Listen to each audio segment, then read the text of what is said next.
అండి. ఈ సంక్రాంతికి ఎప్పుడు వేసే మినపగారెలు కాకుండా ఇలా పెసలతో కూడా గారెలేసుకోవచ్చండి. చాలా బావుంటది టేస్ట్ అయితే. ఇంకా మినపగారెలే టేస్ట్ బావుంటది. కానీ పెసర గారెలైతే దాని టేస్ట్ డబ్బలో ఉంటదనమాట.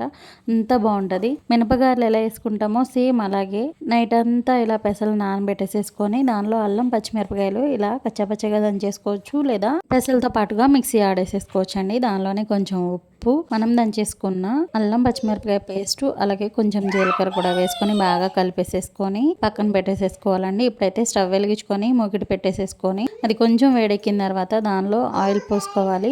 ఆయిల్ కూడా బాగా కాగిపోయిన తర్వాత గారెలా వేసుకొని నూనెలోకి వదలడమే అనమాట. ఇంకా అంతేనండి. చాలా సింపుల్ గా, ఈజీగా, చాలా టేస్టీగా ఉండే పెసరగారెలు మీరు కూడా ఇంట్లో ట్రై చేస్తారు కదా. ట్రై చేసి ఎలా వచ్చిందో కామెంట్ చేయండి. ఈ సంక్రాంతికి ఇలా టేస్టీగా డిఫరెంట్ గా ఈ గారెలను అయితే ట్రై చేయండి. ఇంకా అటు ఇటు అయిపోయిన తర్వాత అట్ల ముళ్ళతో అయితే ఇలా తీసేసుకోవచ్చు అని మా అమ్మ చెప్పింది. ఇలా పెట్టడం వలన నూనె ఒక్క చుక్క కూడా ఉండకుండా మొత్తం దిగిపోతుందంట. ఇంతకీ ఈ రెసిపీని మీరు ఇంట్లో ట్రై చేస్తారు కదా. ట్రై చేసి ఎలా వచ్చిందో కామెంట్ చేయండి. ఈ వీడియో నచ్చితే లైక్ చేయండి. కొత్తగా చూసిన వాళ్ళు మన ఛానల్ని సబ్స్క్రైబ్ చేసుకోవడం మర్చిపోరు కదా.